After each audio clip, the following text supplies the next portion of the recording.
7h45 et on parle économie dans cette matinale avec Michel de Kemeter. Bonjour Michel. Bonjour Pierre. Michel de Kemeter, expert en transition économique, notamment pour Club of Brussels.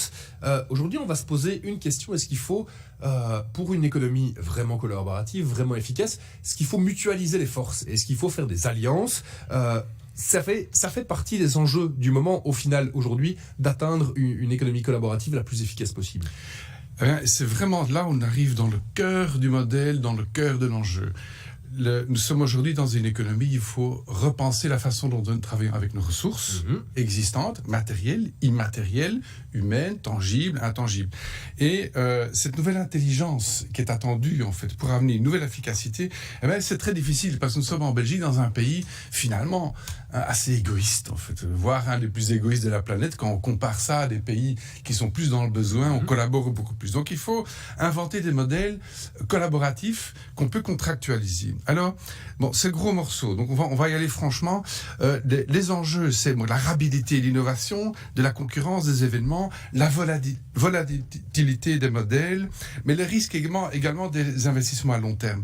Alors, et cette non-capacité de réagir rapidement. Donc, il va falloir inventer des autres choses. Également, l'incertitude des marchés, des secteurs, des comportements des clients et des fournisseurs, ainsi que parfois la trivialité des business. Dans les 10 prochaines années, on a des business qui n'ont aucun intérêt, qui vont juste disparaître parce qu'ils contribuent pas à des enjeux, parce qu'ils sont pas vraiment nécessaires. Parce qu'ils sont pas essentiels. Ouais. Voilà. Et donc, face à ça, il y a des risques financiers nouveaux, en fait, qu'on peut tacler avec ces nouvelles formes de collaboration et d'alliances stratégiques. Donc, justement, c'est quoi la solution, alors? Alors, ces solutions, c'est développer des alliances stratégiques avec des partenaires clés.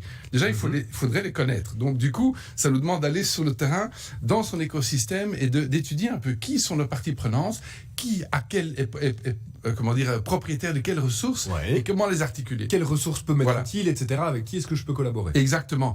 Mais ça pourra fonctionner que si c'est basé, ces collaborations, sur des vraies valeurs. Des vraies valeurs et des vrais échanges de ressources. Parce que souvent on dit oui, on veut sauver la planète, on va faire des choses ensemble, puis ça prend 6 mois, 3 mois, 6 mois, puis on s'épuise, et puis tout ça s'éteint. Et donc c'est vraiment contractualiser, c'est un des grands enjeux. Alors, et donc, c'est évidemment aussi cette nouvelle façon de créer des alliances stratégiques, le cœur de l'économie dite systémique, l'économie circulaire 2.0, qui crée de la multiple valeur ajoutée. Donc ça veut dire que là, on a vu les enjeux, on a vu les solutions. Oui. Comment est-ce qu'on fait pour se faire rencontrer justement les solutions, les enjeux? Ça marche comment concrètement? Voilà. Donc, nous avons, imaginons-nous un écosystème de parties prenantes. Ils ont tous des besoins et des ressources, des besoins de connaissances, de bâtiments, d'argent, de machinerie, etc. D'œuvres, de plein de choses. Exactement. Et l'idée, c'est de créer dans cet écosystème des alliances à plusieurs parties prenantes, parfois triangulaires, à 3 ou à 4, pour créer des écosystèmes qui vont créer une toute nouvelle valeur ajoutée attendue et d'une hyper-efficacité, évidemment, parce que ce qu'il faut faire, c'est d'aller chercher, évidemment, les ressources sous-utilisées. Par exemple, je ne sais pas, ce studio est vide pendant la nuit, par exemple, c'est une ressource sous-utilisée. Bon, toi, en tant qu'être humain, ressources humaines, déjà, tu travailles déjà beaucoup, donc on peut pas dire que tu es sous-utilisé. La nuit, je dors, je sais pas sous-utilisé. Donc, on peut dire déjà mais par contre, il y a des connaissances qui sont dans la tête des gens, qui sont sous-utilisées, et qui vaudrait peut-être bien de connecter avec d'autres univers. Et donc, donc, tout ça est difficile parce qu'il faut comment faire concrètement, c'est d'aller donc à la découverte de cet écosystème. Souvent, on ne parle pas avec des parties prenantes qui ont des ressources clés. Oui, là, ça implique de sortir, d'échanger, de parler avec les gens, d'expliquer quels sont mes besoins, d'expliquer quelles sont vos ressources qui pourraient me servir, etc. Exactement. Ça implique un dialogue, un échange. Et c'est parfois parler à des parties prenantes avec qui on parle jamais et qu'on ne sait même pas qu'ils existent. C'est comme le pommier orgueilleux qui parle jamais avec sa petite abeille. Il fait pas un deal avec sa petite abeille. Il faut que les pommiers parlent aux abeilles. C'est-à-dire que oui, s'il y a un deal, là, il y a comme un contrat. Si l'abeille revient pas, elle aura plus de pommes, ce pommier, donc du coup perdra, toute sa production. Mais c'est la même chose.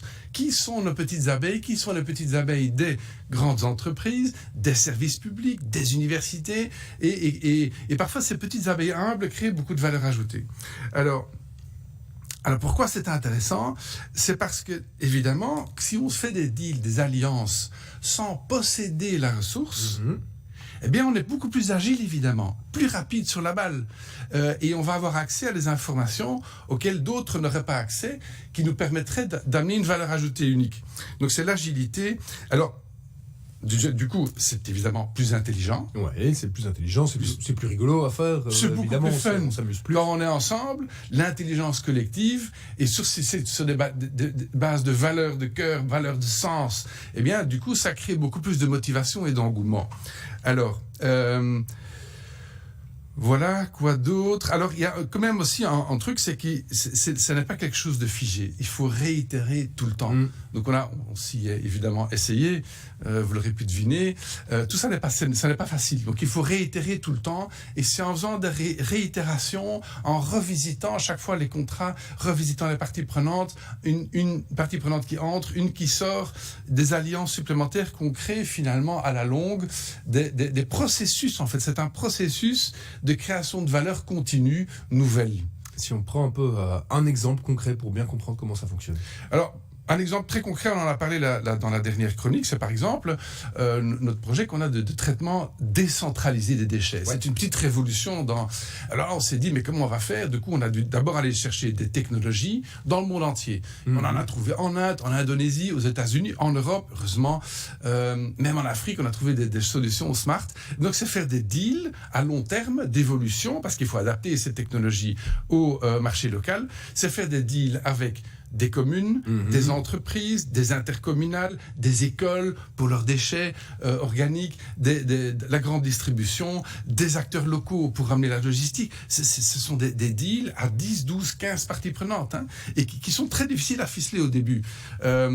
Ces connaissances, il nous faut des techniciens locaux, il nous faut des gens pour opérer la machine, ce sont parfois des entreprises d'insertion sociale. Donc ce sont des deals très complexes, mais pas compliqués. Pourquoi pas compliqué? Parce que basé sur des valeurs. C'est ça, le principe de base est très simple, c'est juste, à un moment c'est un peu compliqué de faire que toutes les planètes s'alignent, mais le concept de base était pas trop compliqué. Justement, c'est quoi? Parce que j'imagine qu'il y en a quand même un petit peu. C'est quoi les difficultés de ce principe? Il y a pas tout rose. Il y a des difficultés, évidemment, vous l'aurez deviné. C'est croiser des pommes et des poires. Si, par exemple, il y a la connaissance d'une université, le bâtiment vide d'une foncière, la machine d'un sous-traitant, le réseau de distribution je sais pas. Donc, c'est comment on échange et comment on échange des pommes contre des poires, pour combien de temps, à quel prix, etc. Donc c'est difficile à faire. Donc il faut vraiment bien contractualiser, être bien clair par rapport à tout ça, et se donner aussi des phases tests. On teste pendant 3 mois, 6 mois, on voit ce que ça donne. Ça marche pas. Et tout le temps être top of mind, repenser les choses. La difficulté, on le sous-estime, c'est comment parler à des partenaires avec qui on ne parle jamais. Comment nous parlons avec des diplomates, avec des académies, avec des services publics, qui ont plein d'enjeux, plein de problèmes, mais aussi plein de ressources. Donc ça vaut la peine. Parler en intergénérationnel, des jeunes qui sont dans une start-up, parler avec parfois des communautés de pensionnés, enfin j'en sais rien. Ce sont des vocabulaires aussi et des dialogues à mettre en place. Également, alors là c'est peut-être le plus gros morceau, c'est accepter de se tromper, Pierre. C'est pas grave de se planter. Oui, et c'est se dire, ok, on essaye, on sort des clous, c'est pas grave de se tromper, mais c'est surtout... Ce serait grave de rien apprendre. C'est très important d'apprendre et de réitérer, dire ok, c'est pas grave, on a appris, ça marche pas, ça tourne carré, comment faire pour... Donc ça veut dire rester humble et ouvert en continu. Les bons conseils de Michel Lequemeter, notre expert en transition économique, pour atteindre une économie vraiment collaborative. Merci Michel, évidemment. Merci Pierre. On se retrouve très vite pour justement croiser. Moi parfois j'ai besoin d'une chronique économique. Vous avez les connaissances, voilà. On croise nos besoins et nos ressources, et voilà. On fait de l'économie collaborative Exemple sur ce vivant. plateau. Merci beaucoup Michel.